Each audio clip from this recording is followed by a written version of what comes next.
So here I'm riding this destroyer, going up to Long Beach.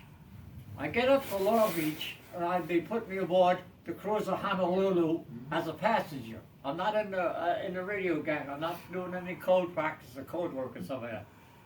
So we get aboard the cruiser Honolulu, and then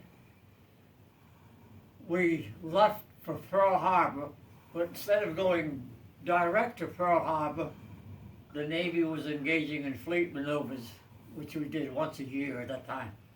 And it took us, well, let's see, a month and a half or so like that. I didn't get out to Pearl Harbor until October. Yeah, so October 41.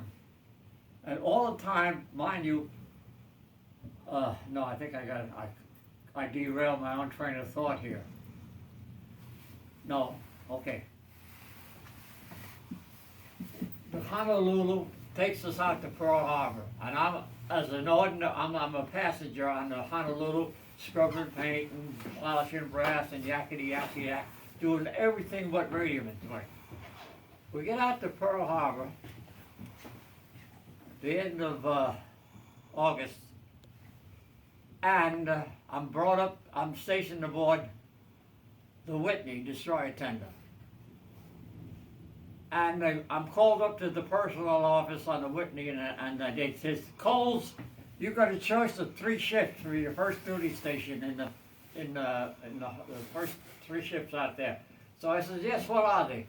They says, well, you can have the USS Bagley, DD-386. I thought about my destroyer ride up from San Diego to Long Beach. I didn't like that. I says, what's my second choice?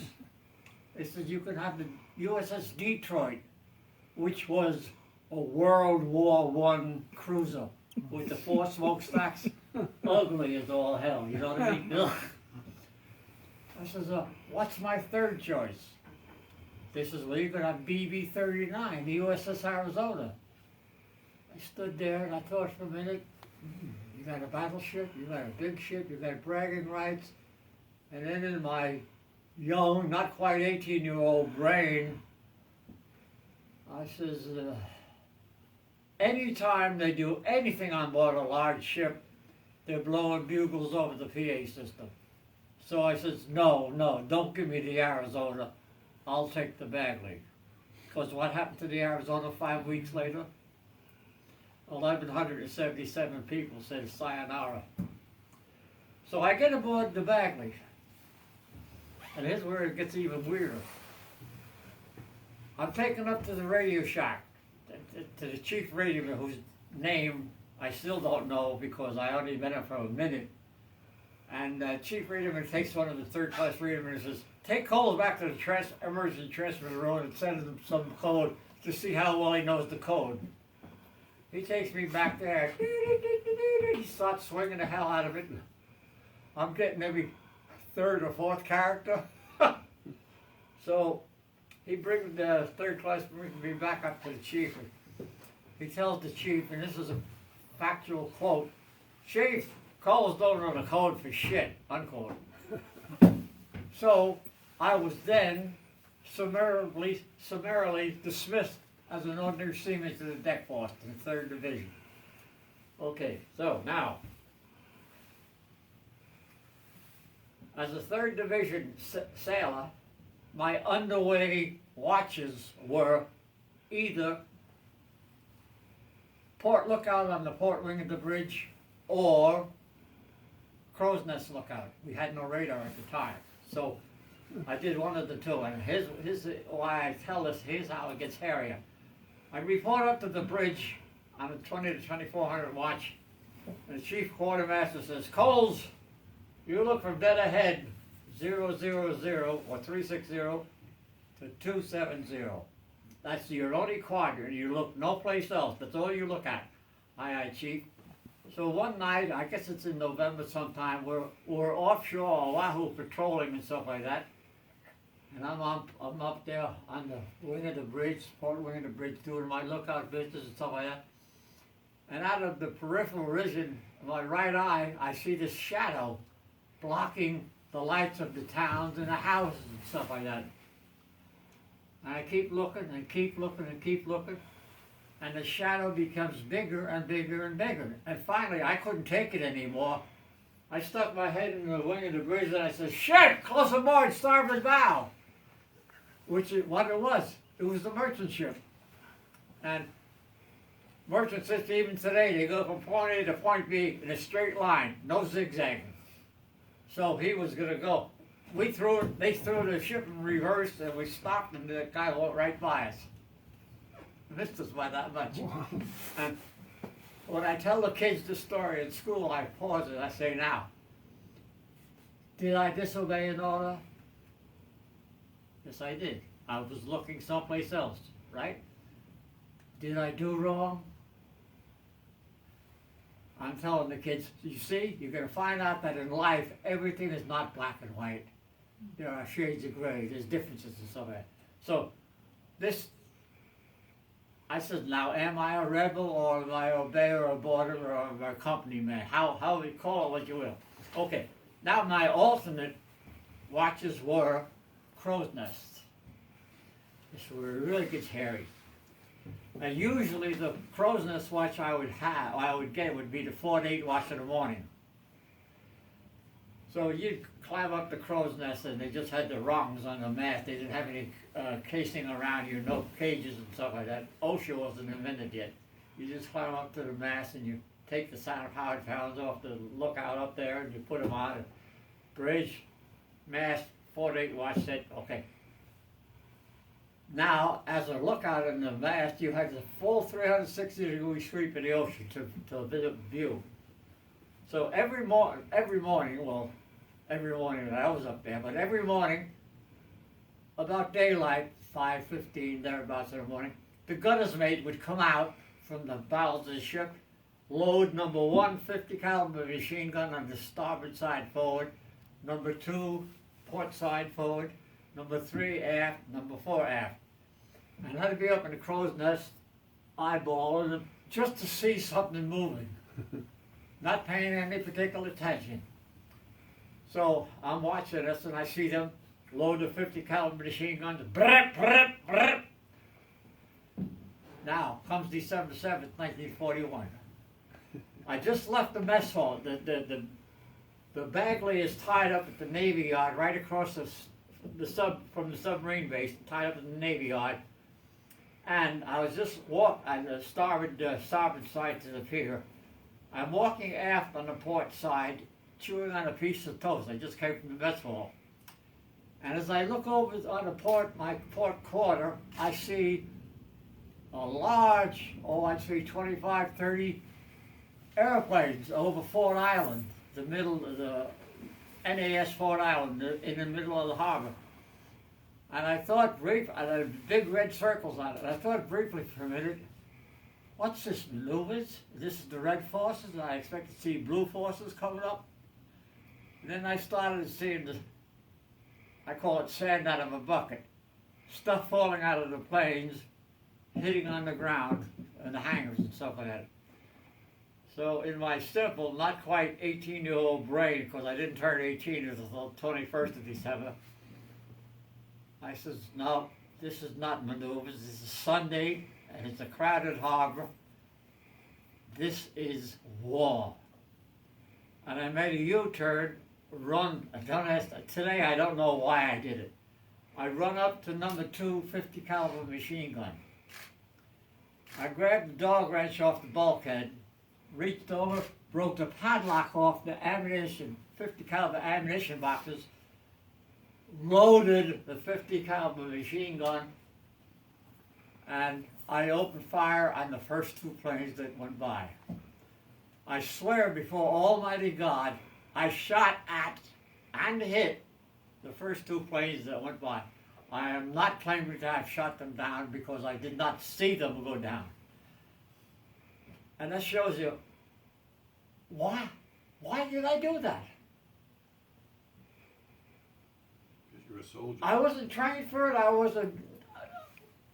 I didn't act. I reacted. It's what I did. So anyway, Chief Gunner's mate, Skinner, he comes up to me And he tapped me on the shoulder. He says, Coles, I'll take over the 50 caliber machine gun. Naturally, Chief. So I went forward of number 1 5-inch gun mount because we also had canvas rigged and stuff like that. I went forward to be an airplane spotter because that's the direction the planes were coming in. And I won't tell you the words I used to the chief when the Yes, you planes will. would come. No, I won't. No, I won't. There's ladies present. That's all right, you can say it, this is the right story. No, but anyway, I acted as plane spotter, and I saw him shoot down number four plane. Okay. And I'm topside, and I'm watching it, and off to my port quarter, stuff like that, I see this big, huge black explosion. Didn't know who it was, but all I know, something blew up, and it turned out to be the Arizona. And a little bit later, this big, huge white explosion off my port bow turned to be the USS Shaw, it being blown up. So, while all this was happening, and you might think I'm bragging and stuff like that, but while all this was happening, I was not scared. Oh, I was breathing heavy, but I wasn't trembling or I wasn't scared because nothing was happening to me. Everything was happening around me. And there's a world of difference. There's somebody shooting at you or shooting by you, you know what I mean? So anyway, I stayed up there until I was as a plane spotter until there was a pause in the action. And the pause in the action happened to be between the first wave of planes and the second wave of planes coming in. And at that time, we was told to strip ship of all canvas and stuff like that. You take the wire rope off and the stanchions and all that crap. Pardon me, ladies. Gear. And you roll it up and you throw it over the side. We didn't even bother stowing anything, just so our 5-inch guns could move and turn and you got good visibility. Then they told me, as I said, I wasn't afraid. As I say, breathing heavy. Then they told me, Coles, get into number 2 5-inch handling room, which is on the forecastle deck, and handle ammunition. So I get in there, and incidentally, I just got tropical white shorts, skivvy shirt, that's all like that. A lot of exposure of your skin, which we found later on the hard way. But I go inside, and they dog the dog down behind me, and you handle the 5-inch paddock casings coming up.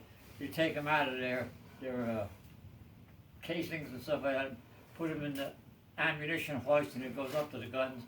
And then the 5-inch shells come up, and they got a bronze nose cone on it. And you take a spanner wrench, and you take the nose cone off, and put the shell in upside down, and the okay, there you go, smart ass.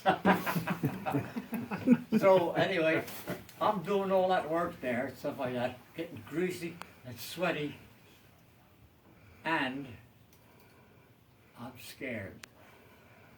My gluteus maximus is quivering. I am absolutely scared because I can't see what's going on. I'm dogged down and stuff like that, so your mind plays tricks with you.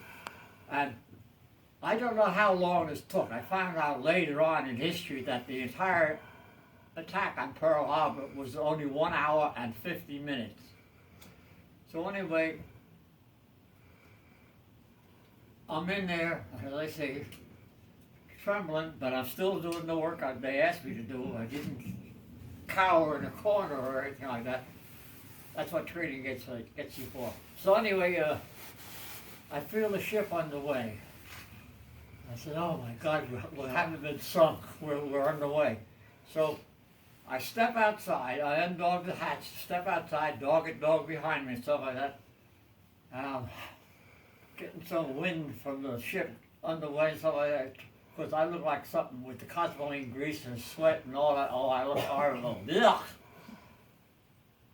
And just about that time, Chief Cutter's mate comes running up to me. He says, Coles, get the hell back in the handling room. The Japanese fleet is outside. Well, two things happened. Well, two things. A, I found out finally who I was shooting at, because when I was shooting at those two planes, it could have been maneuvers, I don't know, but anyway. And B, when he said the Japanese fleet is outside, and here's this little old destroyer going out to meet them, my legs turned to rubber, and I started sloping down. And one of the dog handles caught me in a belt and held me upright, or else I would have been a big puddle of you know what on deck. And that was December 7th, 1941. Well, you mentioned seeing the Arizona exploded. That moment you witnessed the destruction of the battleship. The ship that was right next to it, the USS Vestal, was under the command of that gentleman there, Yeah. Cassin. And Cassin was literally blown off of the bridge of the Vestal. Yeah. And then instead of swimming for shore like you did, you acted, you responded. He goes back on board the Vestal, countermands an order to abandon ship, and then with the assistance of Navy tugboats, they pulled the Vestal away from the burning Arizona. He's presented with the Medal of Honor in April of 1942. Good for him. Good for him. Because, and as I told the kids, in my Asiatic Pacific campaign bar, I have 17 stars. Because I was in every battle from Okinawa, from Pearl Harbor to Okinawa, on little old destroyers. And as I said, as a screen circling the carriers and stuff like that, the Japanese flew right over us, ignored the hell out of us, and went to the carriers. And isn't that the best time to be ignored?